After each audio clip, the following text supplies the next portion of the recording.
मंगलाचरण के लिए सभी हाथ जोड़ लेवे। नमो अरिहंताणम, नमो सिद्धाणम, नमो आयरियाणम, नमो उवज्जायाणम, नमो लोके सव्वसाहुणम्। मोक्षमार्गस्य नेतारं हितारं कर्म भूभृतां, ज्ञातारं विश्वतत्त्वानां वन्दे तद्गुणलब्धये।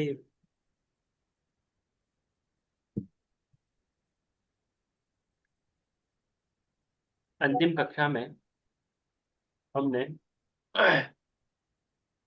23वें सूत्र का मात्र अर्थ देखा था, एक एक नई की विशिष्ट चर्चा नहीं की थी। आज की कक्षा में इन सभी नयों को अच्छी तरीके से समझना ही हमारा प्रयोजन होगा। आपके सामने सूत्र आ गया होगा। मैं शिल्पा जी से निवेदन करता हूं कि वे अनम्यूट हो जाए। इस सूत्र को हम दोहराएंगे सबसे पहले, फिर इसके बारे में चर्चा करेंगे। 23वां सूत्र है तत्वार्थ सूत्र के पहले अध्याय का अंतिम सूत्र। ठीक है। नैगम संग्रह नैगम संग्रह। व्यवहार जो सूत्र आवाज नहीं आ रही। व्यवहार जो सूत्र। शब्द समभिरूढ़ एवं भूता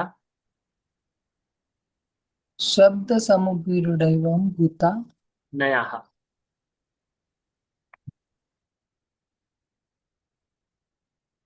नया। आपकी आवाज नहीं आ रही है या मेरा कनेक्शन स्लो है? पुनः पढ़ते हैं। नैगम संग्रह।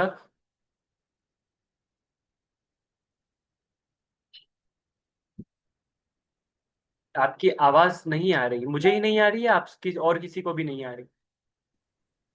आपकी आ रही है भैया जी, दीदी की नहीं आ रही है। ठीक है, तो आप पाठ कर लीजिए एक बार। जी। नैगम संग्रह व्यवहार जो सूत्र शब्द समभिरूढ़ एवं भूता नया। नैगम संग्रह व्यवहार रज्जु सूत्र शब्द समभिरूढ़ भूता नयाः। पुनः नैगम संग्रह व्यवहार जो सूत्र शब्द समभिरूढ़ एवं भूता नया। नैगम संग्रह व्यवहार जो सूत्र शब्द समभिरूढ़ भूता नयाः। ठीक है, इस प्रकार से हमें पाठ करना चाहिए। इसमें 7 नयों की चर्चा की गई है। कौन कौन से? नैगम संग्रह, व्यवहार, ऋजु सूत्र, शब्द, समभिरूढ़ और एवं भूत। इन 7 नयों की चर्चा है।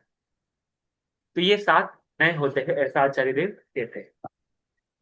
आपने देखा होगा कि ये जो 7 नयों की चर्चा है, यद्यपि अनेक ग्रंथों में मिलती है, लेकिन तत्वार्थ सूत्र से पहले ये प्रसिद्धि नहीं है इन 7 नयों की।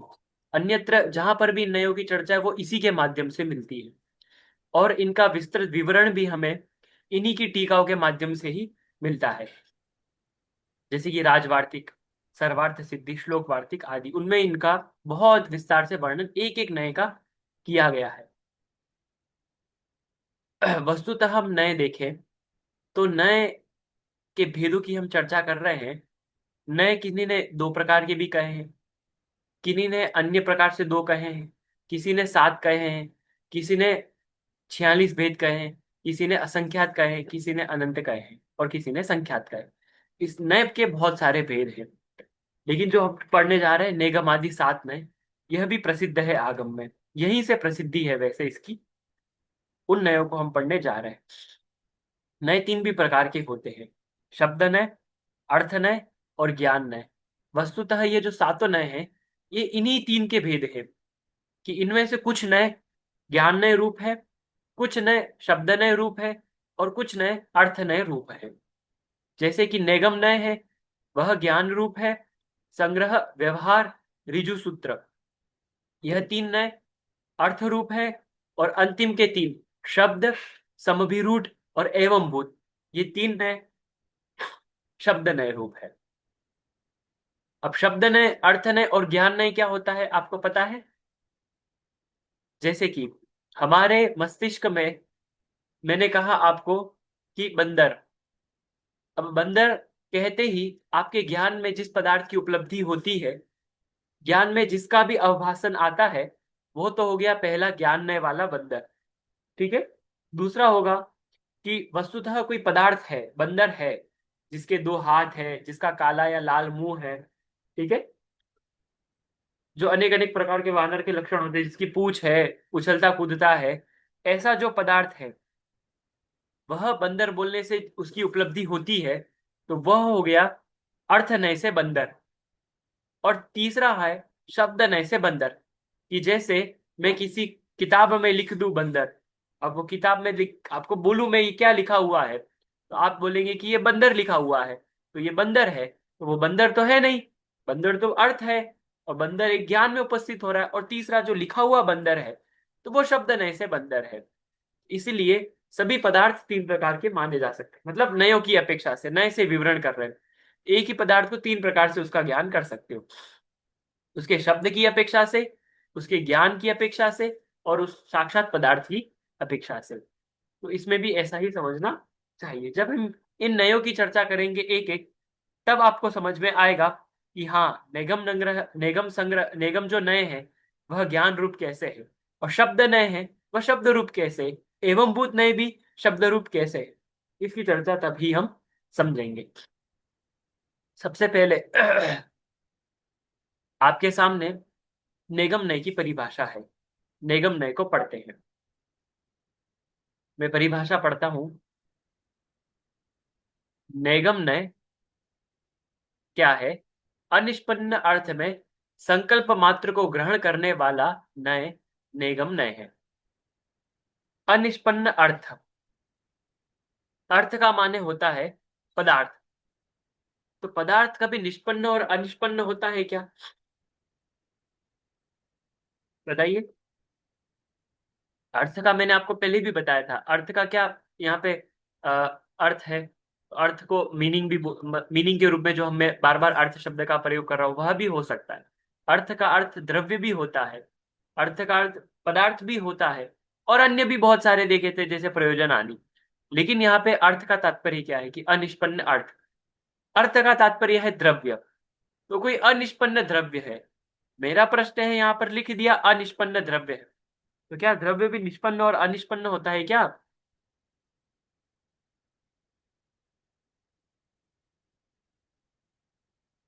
बताइए।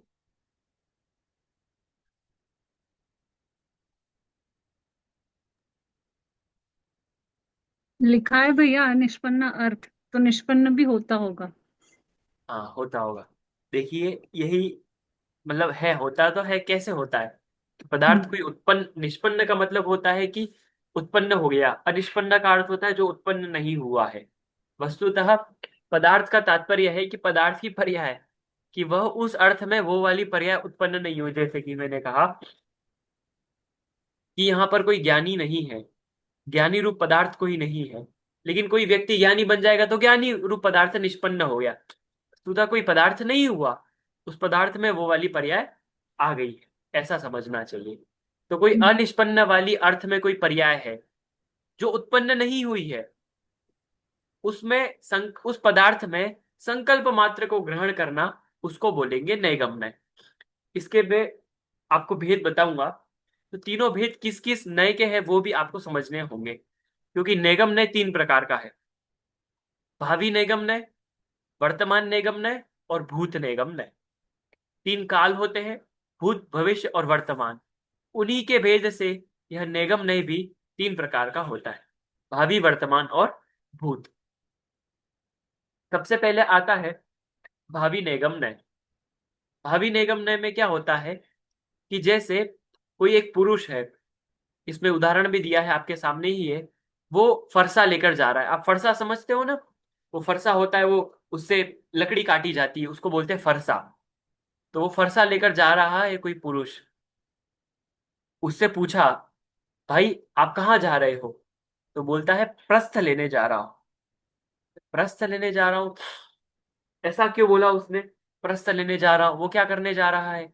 लकड़ी काटने जा रहा है। अब लकड़ी से प्रस्थ बनाएगा। विप्रस्थ क्या होता है? प्रस्थ पुराने जमाने में खाना आदि बनाने के लिए एक बर्तन होता था लकड़ी का, उसको बोलते थे प्रस्थ। उसने कहा कि मैं प्रस्थ लेने जा रहा हूं। अब बताइए, वो लकड़ी काटने जा रहा है कि प्रस्थ लेने जा रहा है? वो लकड़ी काटेगा। लकड़ी काटने के बाद उसका फिर जोड़ जाड़ के वो एक प्रस्थ बनाएगा। इसलिए अभी तक उसने वो काम किया नहीं है, फिर भी वो क्या बोल रहा है कि मैं प्रस्थ लेने जा रहा हूं। तो ऐसा उसने मात्र संकल्प किया है, और अनिष्पन्न अर्थ है, ऐसा निष्पन्न हुआ नहीं, प्रस्थ अभी तक बना नहीं है।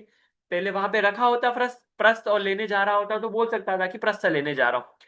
वो अभी प्रस्थ रूपी जो पर्याय है लकड़ी की, वो अनिष्पन्न है, उत्पन्न ही नहीं हुई है, और उसमें मात्र संकल्प का ग्रहण किया है, उसको बोलेंगे भावी निगम।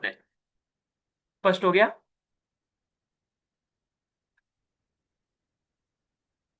सरल है। अब एक वर्तमान निगम का उदाहरण देते हैं। जैसे कि कोई चावल भिगो रहा है, और उससे बोलेंगे क्या कर रहा है? बोलता है कि भात बना रहा हूं। भात क्यों बना रहा है? वो भात बना रहा है कि चावल भिगो रहा है? क्या कर रहा है? बताइए। वो चावल भिगो रहा है, फिर भी क्या बोलता है? कि मैं भात पका रहा हूं। क्यों? क्योंकि उसका संकल्प है कि मैं भात पकाने वाला हूं। इस प्रकार से ये नय हो जाएगा वर्तमान निगम नय। अब आपके मन में प्रश्न उठेगा कि वर्तमान निगम नय और भावी निगम नय दोनों में अंतर क्या है? कि दोनों ही अनिष्पन्न है, ठीक है, और उसमें संकल्प कर रहे हैं। इन दोनों में अंतर इतना सा ही है, वर्तमान निगम नय में दूरी बहुत कम होती है, और भूत निगम नय में दूरी बहुत ज्यादा होती है। अभी जाएगा, लकड़ी काटेगा, फिर कब प्रस्थ बनाएगा जोड़ जाड़ के, तो ऐसा बहुत समय बाद वो प्रस्थ बनने वाला है।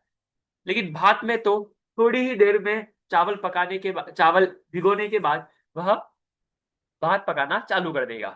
तो उसमें कम समय है। तो कम समय से जहां पर चर्चा होती है वो वर्तमान निगम नय, और जब दूर समय की चर्चा होती है उस समय निगम नय आ जाता है। इसका हमारे जीवन में भी बहुत सारा प्रयोग है। आप बता सकते हैं? जैसे अपने जीवन के कोई उदाहरण दे सकता है? एक उदाहरण मैं और देता हूं, ठीक है। जैसे कि कोई व्यक्ति सम्मेद शिखर जाने के लिए बैग पैक कर रहा है। उससे पूछते क्या कर रहा है? सम्मेद शिखर जी जा रहा हूं। निकल गया क्या सम्मेद शिखर जी के लिए? नहीं निकला। वो तो अभी तक बैठा हुआ है, घर पे ही है, घर से बाहर नहीं निकला, बस बैग पैक कर रहा है और सम्मेद शिखर जी जा रहा हूं। वो यात्रा में गमन नहीं कर रहा है, ट्रेन में भी नहीं है, बस में भी नहीं है, कहीं नहीं है। तो गमन नहीं कर रहा है तो कैसे बोल रहा है कि मैं जा रहा हूं?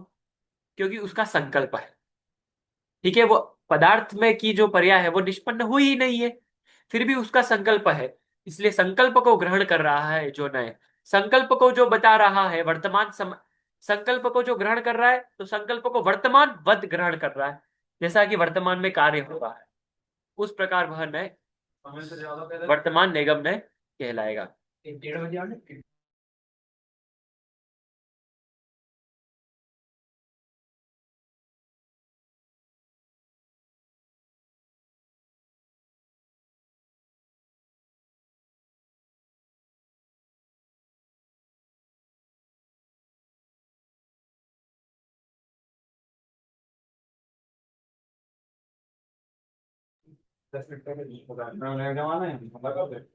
स्पष्ट हो गया?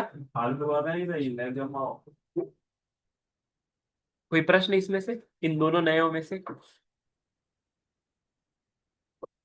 नहीं, आगे बढ़े। अब आता है, इसलिए जी ये भूत निगम न हाँ, और वर्तमान निगम नय। अभी भूत निगम नय तो बाकी, अभी चर्चा करते हैं। अच्छा।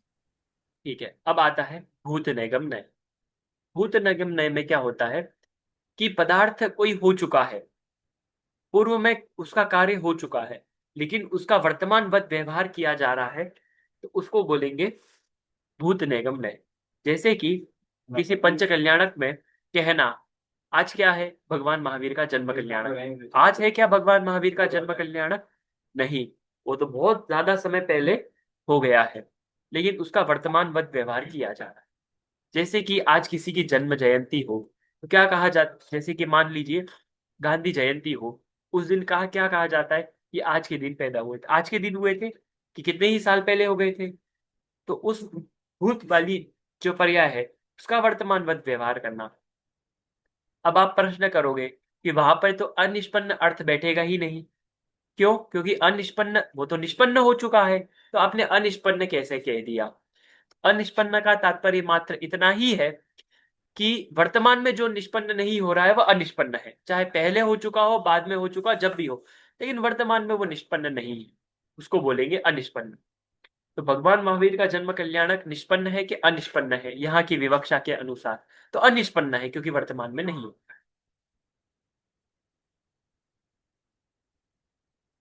और जो पूर्व में हो चुका है उसका अभी संकल्प किया जा रहा है कि आज भगवान महावीर का जन्म कल्याणक हम मना रहे हैं। ये मात्र संकल्प है, वास्तविक स्थिति नहीं है।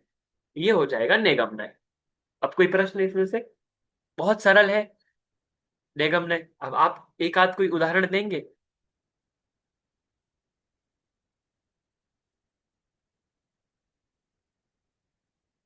कोई भी उदाहरण, भूत का हो, वर्तमान का हो, भावी निगमनय का हो, और बताना पड़ेगा कि ये कौन सा निगमनय है।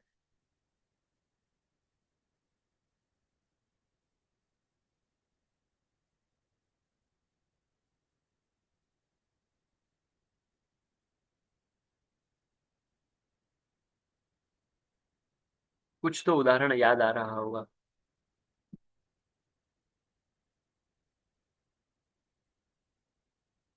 बताइए। आप हाँ, आपने जैसे ही, ये मैं एक और बता देता हूँ टीका। कि आप में से हाँ, किसी ने एक उदाहरण दिया था पूर्व में निगमनय का, वो मुझे उदाहरण याद नहीं आ रहा है, लेकिन आप बताइए।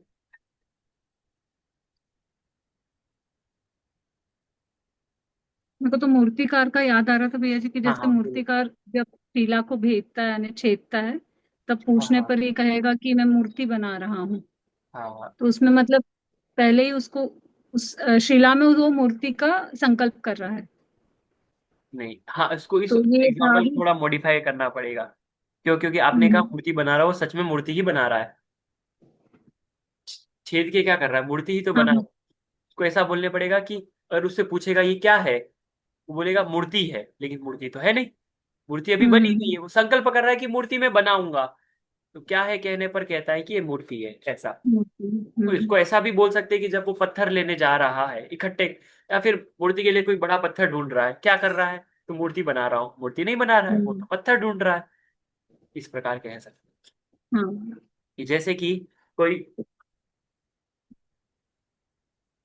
कलेक्टर है, वो वस्तुतः उसका एग्जाम क्लियर हो गया है, लेकिन अभी तक ज्वाइनिंग नहीं है, फिर भी उसको क्या बोलते हैं? कलेक्टर बोलते हैं। लेकिन वास्तविकता में कलेक्टर की संज्ञा कब प्राप्त होगी? जब उसकी ज्वाइनिंग हो जाएगी। ऐसा भी हम्म। व्यवहार देखा जाता है। तो ये कौन सा व्यवहार हो गया? ये वर्तमान निगम में है। हाँ, वर्तमान। ठीक, इस प्रकार से निगम ने हमने समझा। इतना समझते जाइए कि एक निगम, एक नए के बाद में जो दूसरा नए आने वाला है वो कठिन होने वाला है, उतना ही समझने में क्लिष्टता होगी। निगम नय सबसे सरल था, फिर इसके बाद संग्रह नय, संग्रह के बाद व्यवहार नय और कठिन है, ऋजु सूत्र और कठिन है, शब्द नय बहुत कठिन है, समभिरूढ़ और शब्द एवं बुद्ध नय आते आते तक एकदम कठिन हो जाएगा विषय थोड़ा सा। इसलिए बुद्धि की स्थूलता न रख के एकदम सूक्ष्म रखना, ठीक है, ताकि हम सारे विषय को अच्छी तरीके से समझ पाए। क्योंकि ये तो एक बार के लिए सरल हो गया, अब धीरे धीरे बदलती जाएंगी चीजें। आपको और विस्तार से पढ़ना है तो यहाँ से पढ़ सकते हो, मैंने तो मात्र यहाँ पर टिक लगा दिया है, उससे ही हम पढ़ेंगे आज कक्षा में।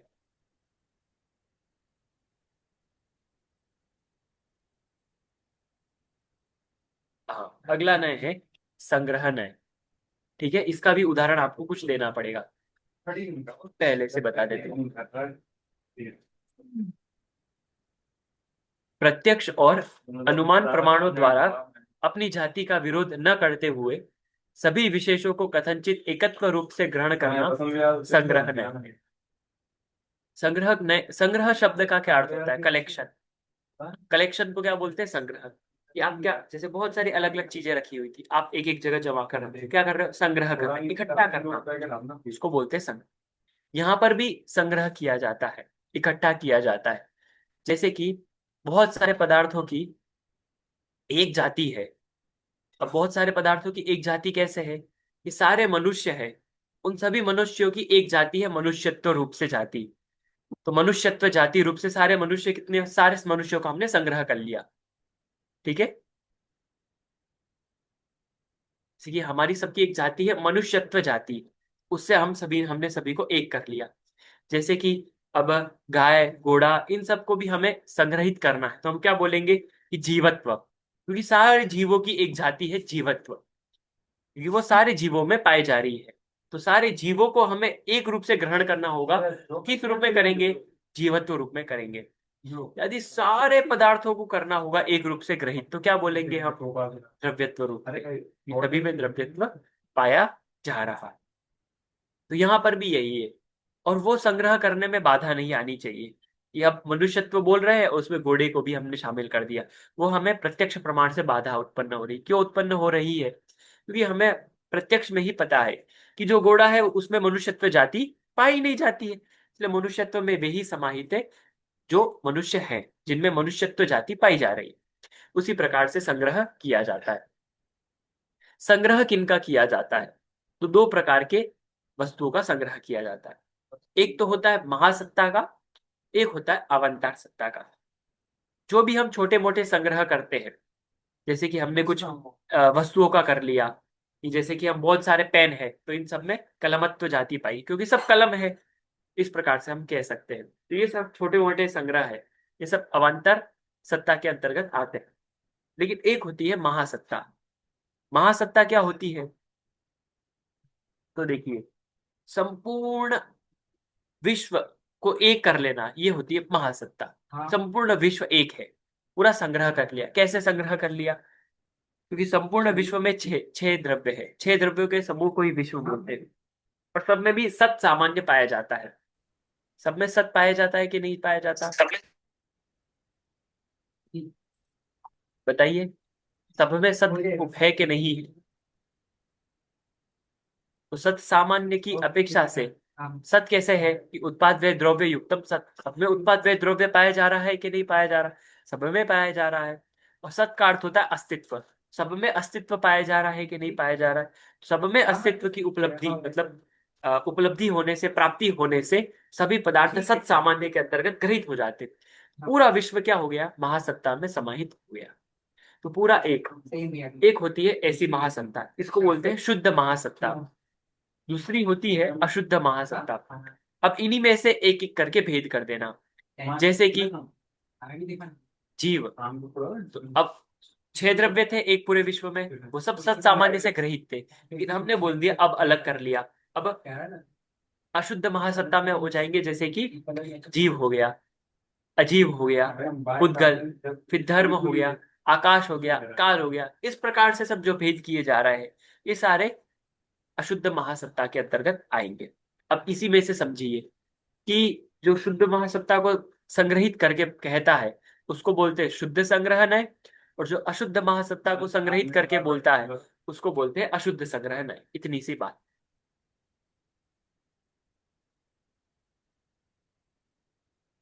जैसे कि मैंने कहा कि यह जीव है, तो यह जीव से मैंने सिर्फ इस जीव को नहीं बोला, सारे जीवों का संग्रह कर लिया। ऐसा यही संग्रहित करके जो बात की जा रही है उसको बोलते हैं संग्रहण। ठीक है। भैया शुद्ध महासत्ता का बताइए ना वापस। महासत्ता को, महासत्ता का तात्पर्य होता है कि संपूर्ण एक विश्व, एक विश्व पूरा एक ही है, संग्रह कर लिया, पूरे विश्व का ही संग्रह कर लिया, इसको वो होती है महासत्ता। तो उसमें सामान्य जाति क्या है? हमने कहा ना अपनी जाति का विरोध नहीं करना, तो उन सब में एक जाति क्या है? तो वो होती है सत जाति। क्योंकि सत जाति जो है वो सभी में पाई जाती है, इसको अस्तित्व भी बोल सकते हैं। अस्तित्व जाति सभी में पाई जाती है। उस अपेक्षा से जब किया जा रहा है वर्ण, तो उसको बोलेंगे महासत्ता। भैया जी, महासत्ता तो समझ में आ रही, लेकिन इसमें अशुद्ध और शुद्ध अलग अलग कैसे करेंगे? क्या? अशुद्ध हाँ और हाँ, शुद्ध, ठीक है, वो नहीं समझ। ठीक है, ठीक है, मैं बताता हूँ फिर से शुद्ध और अशुद्ध कैसे अलग करेंगे। मैंने कहा था ना, शुद्ध महासत्ता को जो ग्रहण कर रहा है वो शुद्ध संग्रहण है। अब जो अशुद्ध महासत्ता को ग्रहण कर रहा है, अशुद्ध महासत्ता क्या है? कि जो शुद्ध महासत्ता है उसमें एक एक विभाजन कर देना, जैसे कि जीव, उद्गल, धर्म, अधर्म, आकाश, काल, इस प्रकार से। हमने बोला कि कालत्व, ये जो जाति है उन सभी को संग्रह करके काल नय बोल दिया।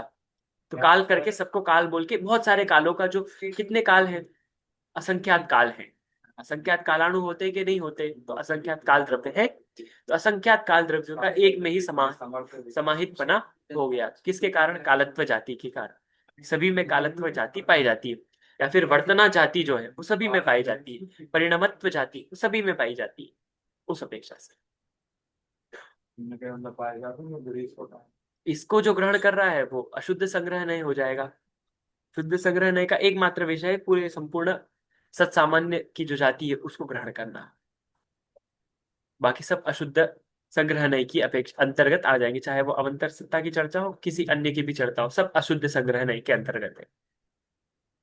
मतलब ऐसे कह सकते क्या, शुद्ध महासत्ता मतलब संपूर्ण विश्व, हाँ और अशुद्ध महासत्ता मतलब फिर उसमें अलग अलग भेद अपन करो, हाँ जैसे हाँ हाँ छद्म, हाँ हाँ हाँ उद्गल, धर्म, आकाश काल, हाँ ऐसे। हाँ हाँ, ये सब अशुद्ध संग्रह नय के अंतर्गत आ जाएगी, यही इसका अर्थ है। अब कोई उदाहरण बताएगा इसके? मैं एक उदाहरण दे देता हूँ पहले।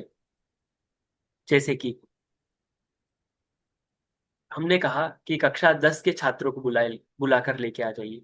अब कक्षा 10 के छात्रत्व जो नाम की जो जाति थी वो किन्हीं बच्चों में थी, सभी में नहीं थी, इसलिए कक्षा 10 के छात्रों को हमने बुला लिया।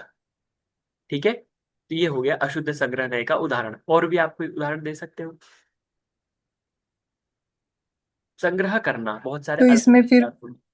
हाँ स्कूल, स्कूल बोलेंगे तो भैया जी, हाँ स्कूल हाँ। बोलेंगे तो शुद्ध महासत्ता, और उसमें नहीं डिवाइडेशन नहीं नहीं नहीं होगा नहीं, वो क्लासेस का शुद्ध अलग महासत्ता एक अलग, ही है।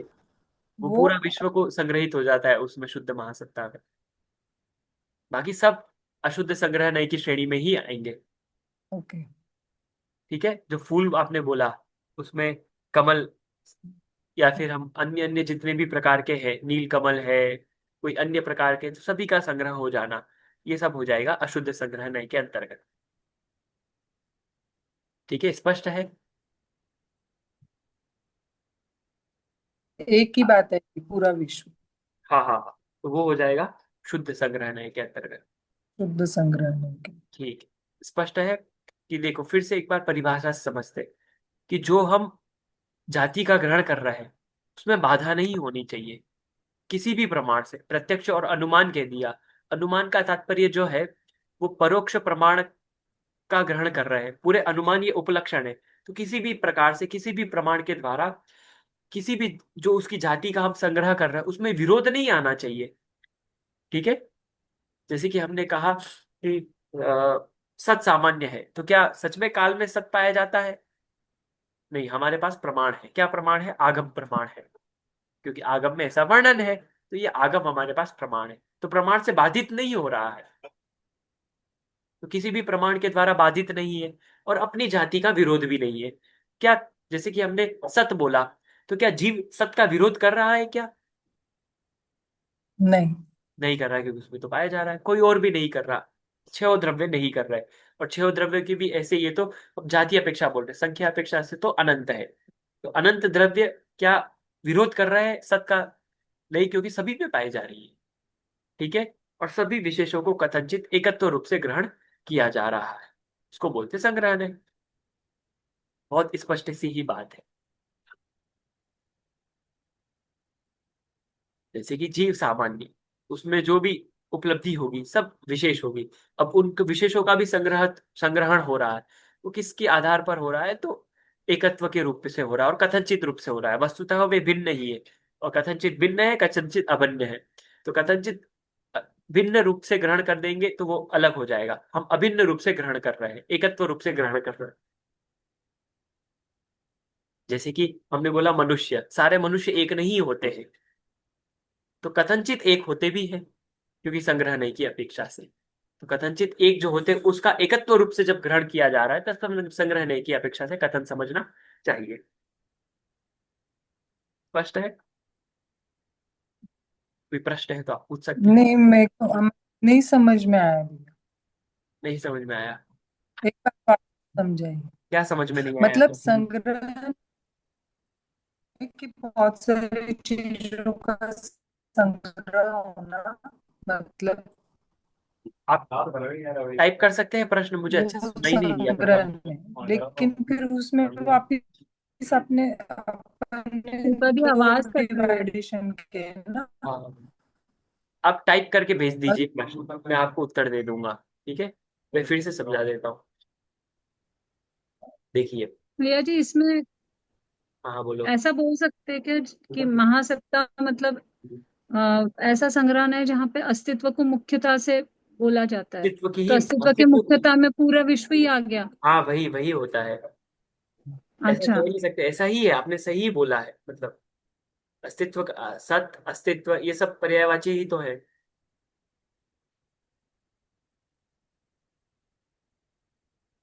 सत का अर्थ भी होता है होना। ठीक है, अब एक बार मैं फिर से बता देता हूँ, आप अच्छे से समझने का प्रयास करें।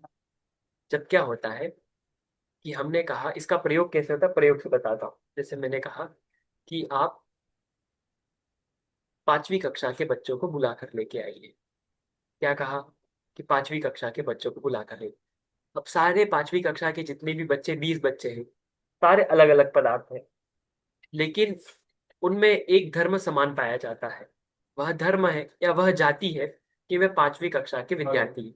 बस यह धर्म सभी में समान रूप से पाया जाता है। इसलिए उस जो समान धर्म थे या समान जाति थी, उस जाति को मान करके उस जाति का विरोध न करने वाले जितने भी बच्चे थे, माने वो 20 बच्चे थे, उन 20 बच्चों में एकत्व स्थापित कर दिया। वस्तुतः वह एक नहीं थे, सब अलग अलग 20 थे, अलग अलग पदार्थ थे सब, लेकिन उसमें कथनचित एकत्वपना भी पाया जा रहा है, क्योंकि अनेकांत है, कथनचित एक भी है। उनमें जो कथनचित एक था, उस कथनचित एकत्व रूप से ग्रहण करके सभी को एक मान करके उसका ग्रहण कर लिया कि ये 5वीं कक्षा के छात्र है, इस प्रकार से। तो उन सभी 20 बच्चों को बुलाकर लेके आ गए, तो ये हो गया संग्रहण से कथन, सभी को एक साथ मिला लिया।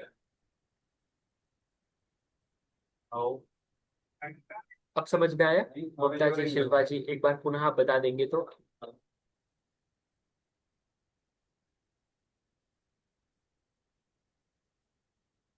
हाँ, अब थोड़ा थोड़ा समझ में सब आ आया। गया भैया समझ में। जी जी, अब वही जब भी संग्रह की बात की जाती है, इकट्ठे करने की बात की जाती है, तो ये वाला नहीं। आगे बढ़ते हैं इसके अलावा, और इसके इतने ध्यान रखना चाहिए कि इसके दो भेद पर होते हैं। संपूर्ण जब सत सामान्य की चर्चा की जाती है तो वो शुद्ध संग्रह है, और बाकी सब जितने भी संग्रह किए जा रहे हैं वो सारे अशुद्ध संग्रह नहीं की श्रेणी में चले जाते हैं। अगला।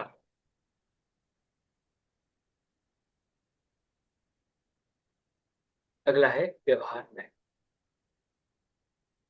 संग्रह नय द्वारा संग्रहित पदार्थों में विधि पूर्वक भेद करना व्यवहार नय है।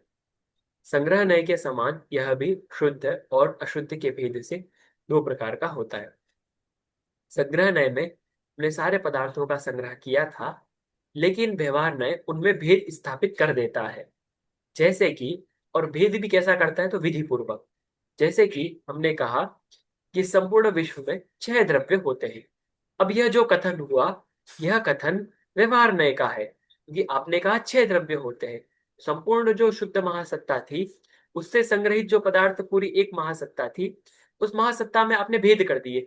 ये जीव है, ये उद्गल है, यह धर्म है, यह अधर्म है, ये आकाश है और ये काल है। इस प्रकार से आपने जो भेद स्थापित कर दिया है, वह व्यवहार नय है। अब यह तो हो जाएगा शुद्ध व्यवहार नय। अब जो अशुद्ध संग्रह नय से ग्रहण था, जैसे कि अशुद्ध संग्रह नय से हमने जीवत्व का ग्रहण किया था कि ये सारे जीव है, ये सारे जीव है, इसका जो ग्रहण था वो अशुद्ध संग्रह नय से हमने किया था। अब उसका भेद कर देना। जैसे कि जीव भी दो प्रकार के होते हैं, संसारी और मुक्त। अब मुक्त में भी दो बहुत सारे प्रकार होते हैं, लिंग के भेद से होते हैं, क्षेत्र के भेद से होते हैं, इत्यादि इत्यादि। 10वें अध्याय में इसकी चर्चा है। और जो संसारी है, उसके भी बहुत सारे भेद होते हैं। अब मुख्य रूप से 5 भेद होते हैं, 5 इंद्रिय से सहित। कोई 1 इंद्रिय है, कोई 2 इंद्रिय है, कोई 3 इंद्रिय है, कोई 4 इंद्रिय, कोई 5 इंद्रिय। तो इस प्रकार से ये और भेद करते जाना, ये सभी अशुद्ध संग्रह है। और अशुद्ध संग्रह अशुद्ध व्यवहार में, और अशुद्ध व्यवहार में तब तक भेद कर सकता है जब तक कोई उसकी सीमा खत्म न हो जाए, तब तक ये भेद करते रहेगा अशुद्ध व्यवहार में।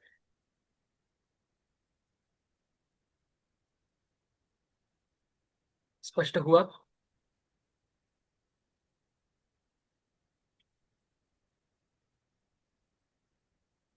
जब तो फिर भैया अशुद्ध महासत्ता तो जी मतलब ये, अशुद्ध व्यवहार नहीं में क्या फर्क? हाँ, ममता जी का क्या प्रश्न था? मैं ये पूछ रही थी भैया जी, जो मतलब अशुद्ध महासत्ता में अपन ने जो चीजें ली वो भी एक संग्रह रूप में है, छोटा संग्रह है मतलब। अब उस भेद को और ज्यादा भेद करना, नहीं। वहां तक जहाँ पे उसका भेद ना हो पाए, वो आएगा अशुद्ध व्यवहार में।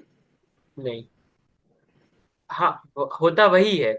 आपने बताई सही बात है, लेकिन मैं और अभी क्लियर करूंगा बातें।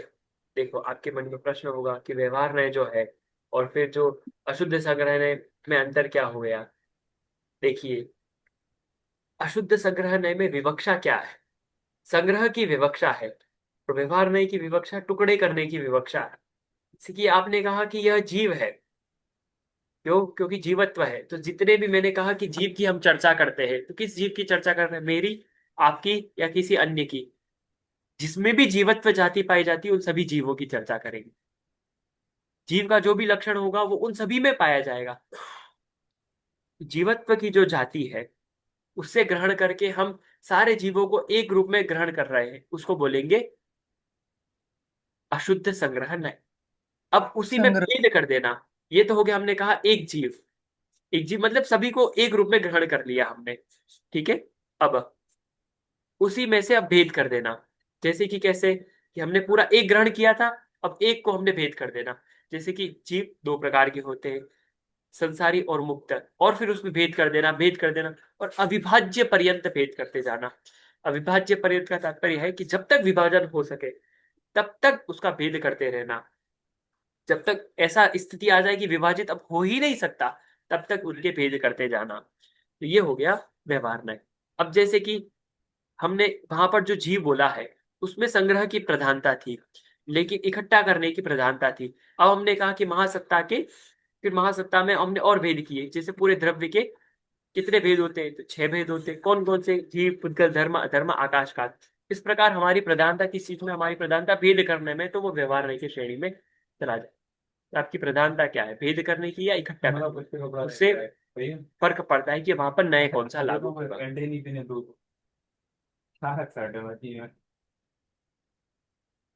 तो संग्रह नय में इकट्ठा करते हैं और हाँ, व्यवहार न्याय व्यवहार में जो संग्रहित है उसी का विधि पूर्वक भेद कर देना। उसके भेद देखे जाते। हाँ हाँ, यही है। और कोई प्रश्न?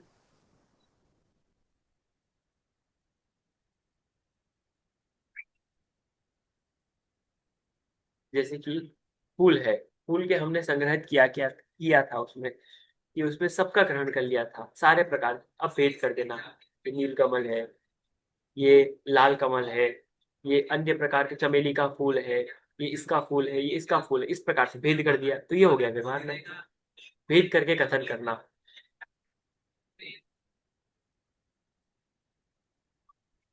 स्पष्ट है? तो जितना भी हमने संग्रह कर रहे हो उसमें भेद करते जाना, तो बोलेंगे व्यवहार में।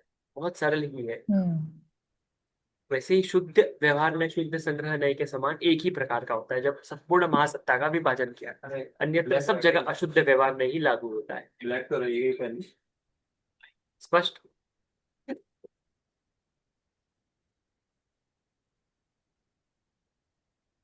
आगे बढ़े।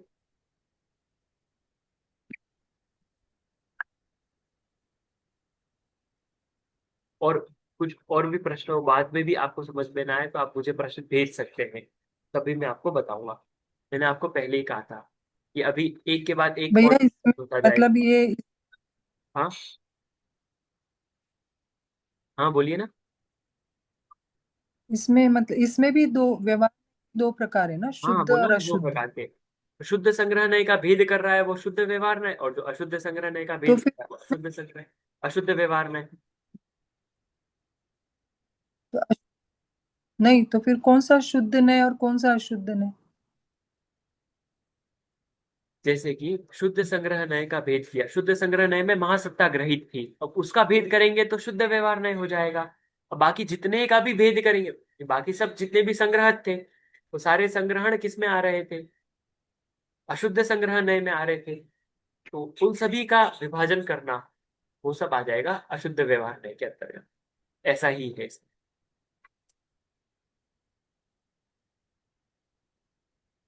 ठीक है। और पुनः पुनः पढ़ने का प्रयास करना, तो और अच्छे से ये चीजें समझ में आएंगी। ठीक है, आगे बढ़ते हैं।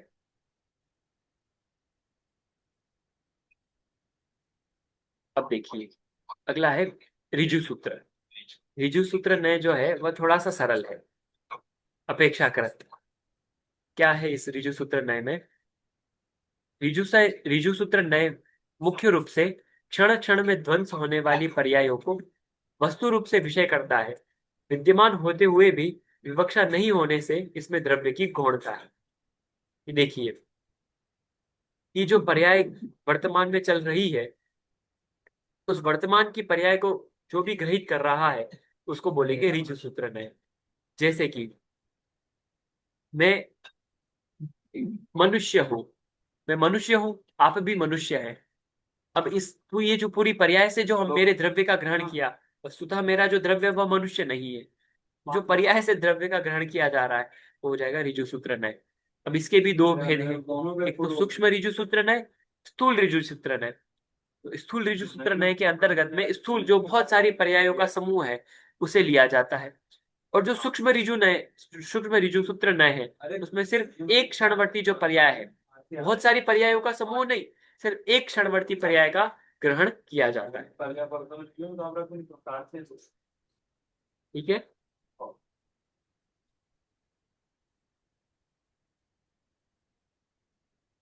जैसे कि कोई एक समय में यह कार्य करने वाला है, तो एक समय का यह उस पर्याय को विषय बनाना, तो वो हो जाएगा जो सूत्र में। अब जैसे मनुष्य, वो एक समय की पर्याय तो है नहीं, बहुत सारी पर्यायों का समूह है, तो वो सब स्थूल ऋजु सूत्र नय के अंतर्गत में आ जाएगा। जैसे मुझे मनुष्य कहना, आपको मनुष्य कहना। ठीक है, ये सब क्षणवर्ती पर्याय है। यही इसका तात्पर्य है, उसी को विषय करता है। तो ये ऋजु सूत्र नय हो जाएगा। वही रहो, चलता रखना, तुम आगे रखना, वो क्लास पढ़ा रहा हूँ। अब इसमें एक पंक्ति विशेष है कि विद्यमान तो है द्रव्य, लेकिन उसकी गौणता है। द्रव्य तो सदैव विद्यमान रहेगा, उसकी पर्याय बदल रही है, लेकिन इसमें द्रव्य यद्यपि नहीं बदल रहा है फिर भी उसकी गौणता है, और बदलने वाली पर्याय है उसकी प्रधानता है। ऐसा ऋजु सूत्र में है वो किस। भैया हाँ हाँ, बोलिए। और कोई एग्जांपल? और कोई एग्जाम्पल लो। जैसे कि मेरे सामने किताब है, यह जो किताब है, मैंने इसको किताब कहा, यह किताब है, ये ऋजु सूत्र नय से बोला। क्यों स्थूल ऋजु सूत्र नय से? क्यों? क्योंकि अभी इसको मान लो जला दिया जाए तो क्या होगा, राख बन जाएगी, इसकी पर्याय बदल जाएगी। इसको उसकी कुछ समय की जो पर्याय थी किताब वाली, उसको मैंने ग्रहित करके विषय बनाया है उस द्रव्य को, तो वो हो जाएगा स्थूल ऋजु सूत्र नय। इस प्रकार से।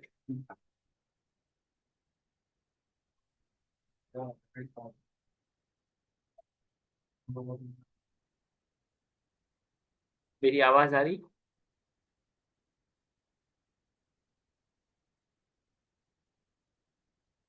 हेलो, मेरी आवाज आ रही? हाँ भैया जी, आ रही। आ रही है ना? मतलब विषय समझ में आ गया ना? ऋजु सूत्र ने तो सरल ही था। आगे बढ़े।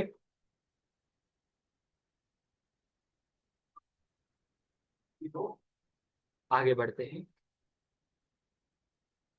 एक सेकंड वेट करना।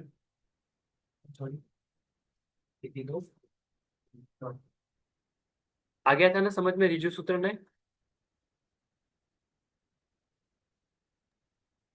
हाँ भैया जी, मतलब जो इस क्षण में है, हाँ हाँ हाँ। वर्तमान मतलब की एक मुख्यता से क्षणवर्ती कथन। पर्याय। ये थोड़ा निगम नय जैसा है। निगम नय में भी क्या था, वो तीनों प्रकार के काल थे, उनका वर्तमानवत व्यवहार करता था। ये वर्तमान में जो है उसी का व्यवहार करता है। भैया जी, मतलब एक इजी लैंग्वेज में ऐसा बोल सकते हैं क्या, जैसे मैं अभी स्वाध्याय, अभी अपन क्लास कर रही है, सूक्ष्म हो गया कि अभी इस पल नहीं नहीं अभी नहीं। मैं बोल रही हूँ, और दिन हाँ, भर का जो एक क्षण का चीजें ही है ग्रहण वो होता है, एक एक एक हाँ, समय एक का ही क्षण ग्रहण। का। हाँ हाँ हाँ हाँ। और दिन भर वाली जो पूरे पूरी देर मतलब पूरा हाँ संग्रहित होगा आज का दिन, तो वो हो गया स्थूल। हाँ हाँ, यही है, अच्छा। यही इसका आशय। जैसे मनुष्य हो गया, वो मनुष्य क्या हो जाएगा, मनुष्य रूप जो तो पर्याय है वो स्थूल हो गया। स्थूल ऋजु, हाँ, क्योंकि वो बहुत समयों की एक साथ मिली जुली पर्याय है। हम्म। ठीक है। जैसे हम्म। कि कोई एक पुद्गल है, वह एक क्षेत्र से दूसरे, मतलब मान लीजिए उसका परिणमन होता है एक समय में, एक समय से पूर्व में वह लाल रंग का था और अगले समय में वो पीले रंग का होने वाला है। तो एक समय की जो लाल रंग की, पीले रंग की पूर्व की जो पर्याय थी, उसका परिवर्तन हुआ। एक समय का हम्म। उसका ग्रहण किया जा रहा है, उसको बोलेंगे सूक्ष्म ऋजु सूत्र नय। हम्म। ये हम्म। वर्तमान को ही ग्रहण करता है, वर्तमान की पर्याय को ही ग्रहण करता है, अन्य को नहीं। पूर्व की पर्याय, जैसे पूर्व में भले उसका प्रस्थ वगैरह कुछ भी बनना हो, वर्तमान में क्या चल रहा है उसी को वह ग्रहण करेगा। अब अगला आता है शब्द नय, समभिरूढ़ नय और एवं भूत नय। इनको समझना थोड़ा सा भारी है, अब थोड़ा और डिफिकल्टीज बढ़ जाएंगी। अब देखते हैं। लौकिक व्याकरण का अनुसरण करने वाला ऋजु सूत्र नय लिंग संख्या आदि के व्यभिचारों को व्याकरण के नियमों के अपवाद रूप से स्वीकार करता है, पर शब्द नय को वह सहन नहीं होता। अतः लिंग, समान लिंग व संख्यावाचक शब्दों को ही एकार्थवाची रूप से ग्रहण करता है, वह शब्द नय। अब कुछ ज्यादा समझ में नहीं आया होगा इसमें क्या कहा, मैं आपको बता देता हूँ। व्याकरण में क्या होता है कि अलग अलग पदार्थ होते हैं, कुछ सारे अलग अलग पदार्थों को उनके लिंग, संख्या आदि के रूप में, एकार्थवाची के रूप में ग्रहित किया जाता है। तो शब्द नहीं क्या करता है कि दो के व्यभिचारों को चला देता है।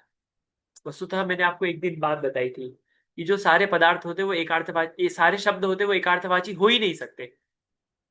ऐसा भी कहने वाला एक नए आएगा वैसे, ऐसा भी कहेगा कोई, लेकिन यहां पर समझिए कि सारे अलग अलग होते हैं, लेकिन वो लिंग और संख्या का व्यभिचार सहन कर लेगा। यहाँ पे क्या लिखा है अतः के बाद में, कि समान लिंग या समान संख्यावाचक शब्दों को ही एकार्थवाची रूप से ग्रहित करेगा, अन्यों को नहीं करेगा। जैसे कि मैं आपको बताता हूं, कलत्र है, दारा, दारा है और भारिया है। जैसे यहाँ पे लिखा है दार भारिया कलत्र, तीन शब्द है। तीनों शब्द के अर्थ क्या होते हैं पता है आपको? पत्नी होता है। कलत्र को भी क्या बोलते हैं? पत्नी बोलते हैं। भारिया को भी क्या बोलते हैं? पत्नी बोलते हैं। दार को भी क्या बोलते हैं? पत्नी बोलते हैं। लेकिन आपको एक बात पता है कि दार शब्द है वह पुल्लिंग में है, भारिया शब्द स्त्रीलिंग में है, कलत्र शब्द नपुंसक लिंग में है। लेकिन बोलते तीनों पत्नी के ही है, तीनों पत्नी के ही पर्यायवाची। लेकिन तीनों का क्या अलग अलग है? लिंग अलग है। एक नपुंसक लिंग में है, एक पुल्लिंग में है और एक स्त्रीलिंग में है। अब ये तीनों एकार्थवाची हो सकते हैं कि नहीं हो सकते हैं? इस नए के अनुसार एकार्थवाची हो सकते हैं कि नहीं हो सकते? क्योंकि ये लिंग के व्यभिचार को स्वीकार कर रहा है। ठीक है, बात समझ में आ रही है? ये स्वीकार कदाचित करता है। और एक अगला भी देख लेते हैं। जैसे कि नक्षत्र पुनर्वसु संख्या का उदाहरण है, शतभिषज। इसमें क्या होता है, जैसे कि पुनर्वसु का पर्यायवाची रूप से ग्रहण कर लेते हैं नक्षत्र, शतभिषज को भी नक्षत्र रूप के पर्यायवाची में ग्रहण कर लेते हैं। लेकिन नक्षत्र में पुनर्वसु और शतभिष सब समाहित हो जाते हैं, विशिष्ट तारों का समूह होता है। पुनर्वसु में कुछ फिक्स तारे समाहित होते हैं और शतभिषज में कुछ अलग तारे समाहित हो जाते हैं, क्योंकि इन सबकी संख्या की अपेक्षा से सबके अलग अलग भेद है। और डीप में जाओगे तो इनके अलग अलग है। इन सबको यह जो नए है वह क्या करेगा, स्वीकार करेगा कि नहीं करेगा? ये वाला नए नहीं करेगा। क्यों नहीं करेगा? क्योंकि इनके लिंग अलग है। जहां पे लिंग अलग, संख्या अलग, उसकी बात ही खत्म, उसको वो ग्रहित नहीं करता है। यदि एक ही लिंग के हो, जैसे कि मैं आपको एक और उदाहरण देता हूं, एक उदाहरण, जैसे कि अ, पत्नी और भारिया, ये दोनों दोनों शब्द है, वो एक ही लिंग के हैं, दोनों स्त्रीलिंग है। तो उनके दोनों का एकार्थवाचित्व स्वीकार करेगा कि नहीं करेगा? या नहीं करेगा। लेकिन दार और भारिया का करेगा कि नहीं करेगा? नहीं करेगा, क्योंकि यहाँ पे लिखा है कि जिनका लिंग समान हो या जो संख्या जिनकी समान हो, उनको ही एकार्थवाची के रूप में ग्रहित किया जाएगा या पर्यायवाची के रूप में ग्रहित किया जाएगा, अन्यों को नहीं। ये बोलेगा कि दार अलग शब्द है, भारिया अलग शब्द है और कलत्र और अलग शब्द है, ये तीनों को एक नहीं मानेगा। ये शब्द नहीं की बात है। तो शब्द नय के अनुसार ये शब्दों की प्रधानता है। मैंने आपको कहा था 3 प्रकार के अलग अलग नय, एक अर्थ नय हो गया, एक ज्ञान नय हो गया। अब ये जो नय आ रहे हैं वो शब्दों की प्रधानता से बात करेंगे, सारे नय अब जितने आने वाले, पांचवा छठवां और सातवां, शब्द समविरूढ़ और एवं भूत, तो यही है शब्द नय। ठीक है, स्पष्ट है। अब इससे और, हाँ हाँ बोलिए। इसमें भैया जी जैसे ये तो लिंग का तो एग्जाम्पल हो गया, इसमें संख्या का एग्जाम्पल कैसे आएगा? बोला ना ये दूसरा, नक्षत्र, पुनर्वसु और शतभिषज। नक्षत्र क्या होता है, वैसे इनके एक लोक व्यवहार के अनुसार क्या होता है, तीनों एक ही माने जाते हैं लोक व्यवहार के अनुसार। अब जब ज्योतिष हम्म। शास्त्र पढ़ोगे, ज्योतिष शास्त्र में नक्षत्र अलग होता है, पुनर्वसु अलग होता है, शतभिषज अलग होता है। नक्षत्र में ताराओं की संख्या अलग होती है, पुनर्वसु में ताराओं की संख्या अलग होती है, और शतभिषज में ताराओं की संख्या अलग होती है। चूंकि सब में संख्या अलग अलग है, इसलिए ये एकार्थ के रूप में ग्रहित नहीं करेगा ये शब्द, बोलेगा कि इनमें भेद है, अलग अलग है तीनों। लेकिन पर्यायवाची के रूप में ग्रहित कर सकते हो। आप बोल सकते हो कि पुनर्वसु के कितने भेद है, तो वही नक्षत्र के, लेकिन अलग अलग है। यह नए स्वीकार नहीं करेगा क्योंकि तीनों में संख्याएं अलग अलग है। कैसे, अच्छा। स्पष्ट है। हम्म। ये जो इतनी भेद है, ये हर कोई नहीं बताएगा, ये ज्योतिष शास्त्र पढ़ने वाला ही बताएगा कि इसमें कितने ताराओं की संख्या है, क्या है। और शब्द नहीं इसको स्वीकार नहीं करेगा। ठीक है, इस प्रकार समझना चाहिए ये संख्या का उदाहरण। तो सिर्फ संख्या समान होनी चाहिए या लिंग समान होना चाहिए, नहीं तो वह ग्रहण नहीं करेगा। ठीक है, हम्म। आगे बढ़े। अब अगला और गहराई में चला जाएगा और डीप हो जाएगा, मैंने आपको पहले कहा था और गहराई बढ़ती जाएगी। अब देखिए, समभिरूढ़ नय। मेरी आवाज आ रही है आपको? हाँ भैया। हाँ, मुझे ऐसा लगा कि नहीं आ रही, क्योंकि यहाँ पे शो करने लगा कि नहीं आ रही आपकी आवाज। ठीक है, समभिरूढ़ नय। यद्यपि शब्द नय, पूर्व वाला नय, लिंग से संख्या, वचन काल एवं उपसर्ग संबंधी व्यभिचारों को स्वीकार नहीं करता था, तथापि इन दोषों से रहित एकार्थवाची शब्दों की सत्ता स्वीकार करता है। इंद्र, शक्र और पुरंदर शब्दों का अर्थ एक देवराज ही है, शचीपति ही है, यह उसे सहर्ष स्वीकार है। स्पष्ट। अब देखिए, इस नय के अंतर्गत क्या होता है कि जो शब्द नय था, वह लिंग और जो संख्या है, इनके व्यभिचारों को तो स्वीकार नहीं करेगा कि समान लिंग होना चाहिए, समान और संख्या होनी चाहिए, तभी वो सही है, नहीं तो गलत है। लेकिन इंद्र और जो शक्र शब्द है, ये दोनों समान लिंग के हैं, समान संख्या के हैं, लेकिन शब्द ने इनको एकार्थवाची मान लेगा।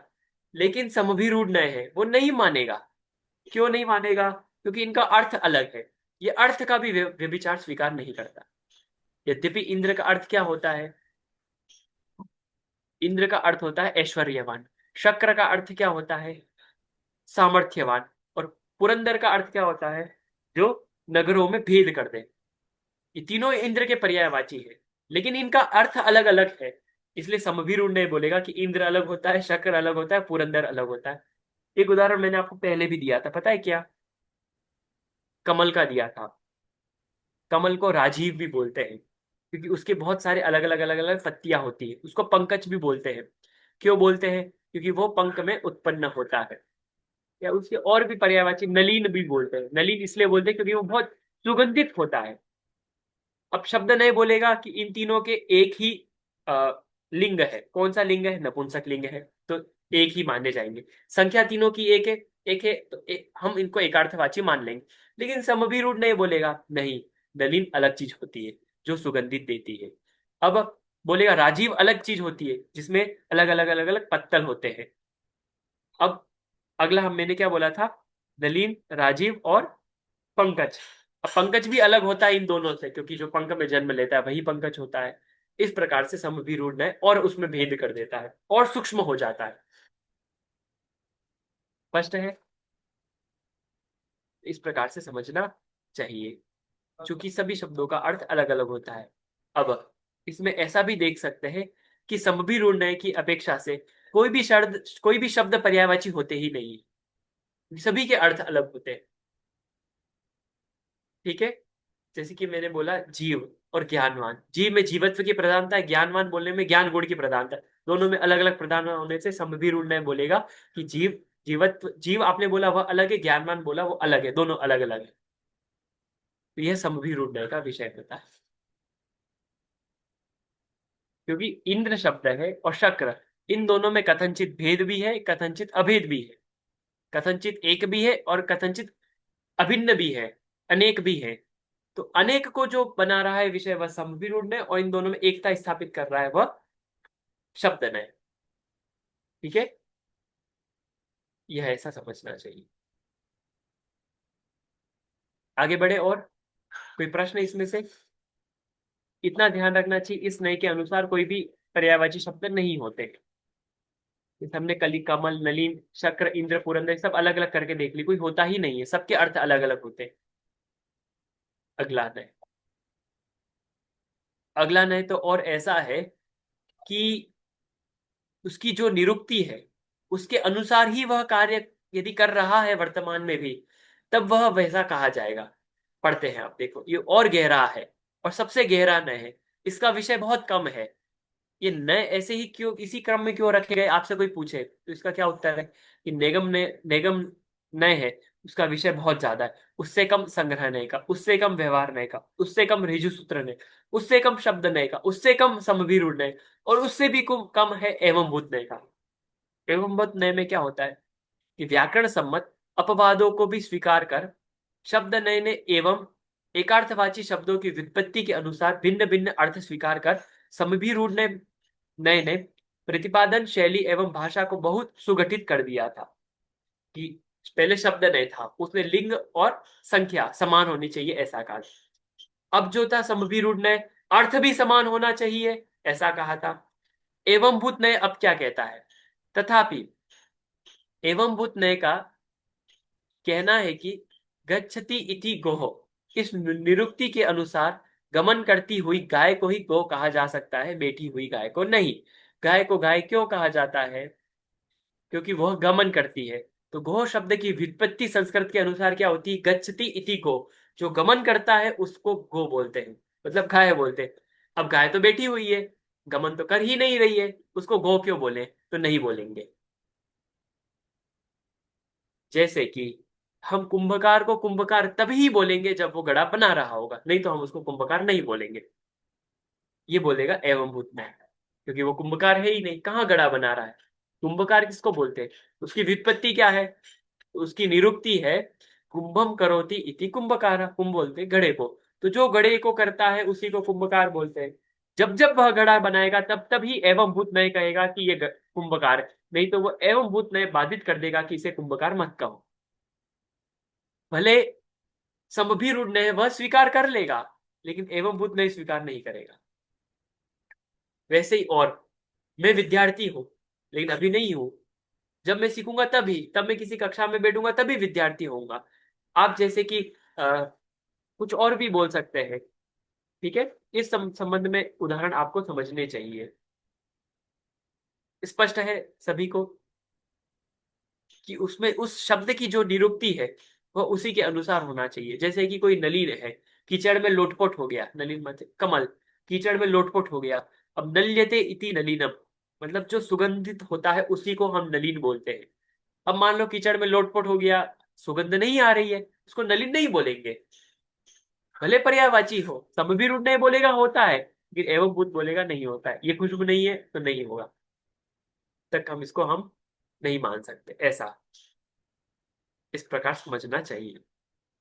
इसमें समभिरूढ़ न्याय में तो भैया जी वो शब्द मतलब शब्दों का अर्थ की बात हो गई, और एवं भूत न्याय में वो थोड़ा सा निरुक्ति की प्रधानता है। गुण, हाँ, मतलब गुण या अभी के वर्तमान में वो क्या स्थिति में है उस चीज को हाँ मुख्यतः से बात करते हैं। हाँ हाँ, जैसे कि और मैं अच्छा। बताता हूँ, इसमें एक और गहराई हो सकती है। जैसे कि पुरंदर है, इंद्र तो सिंहासन पर बैठा है, पूर्व में उसने कभी पूर्व में भेद किया था। ठीक है, ऐसी कहावत है कि पूर्व में उसने, पूर्व मतलब होता है नगर, नगरों में भेद किए थे, विभाजन किए थे कि इसका नगर है, इसका नगर है, इसका नगर, ऐसा विभाजन इंद्र ने किया था। अभी नहीं कर रहा है, अभी तो सिंहासन पे बैठा है, तो उसको पुरंदर नहीं बोलेंगे। यद्यपि सब भी रूल हाँ नहीं बोलेगा कि बोलते हैं उसको, लेकिन ये बोलेगा नहीं। एवं भूत का अर्थ होता है एवं भूत, इस प्रकार हो रहा है तो ठीक है, नहीं तो नहीं। ऐसा इंद्र को अभी इंद्र बोल सकते हैं, क्योंकि अभी वो ऐश्वर्यवान है, सिंहासन पर बैठा है। कभी मेहनत का काम कर रहा तो ऐश्वर्यवान नहीं है, तो इंद्र नहीं बोली। यही एवं बुद्धि का विषय बनता है। अब कोई प्रश्न? नहीं भैया जी। सरल है, स्पष्ट हो गया। हाँ। इस प्रकार हमने 7 नयों की चर्चा हम्म। की। अब आपको इसमें से कोई प्रश्न हो तो आप पूछ सकते हैं। ठीक है। अब मैं आपको एक बात बताता हूँ। यद्यपि हमने प्रथम जो अध्याय है वह पूर्ण रूप से पढ़ लिया है, अब इसका जो एग्जाम है वो अगले संडे को होगा। उसकी जो भी सूचना होगी वो मैं आपको व्हाट्सएप समूह के माध्यम से भेज दूंगा, जो भी सूचना होगी।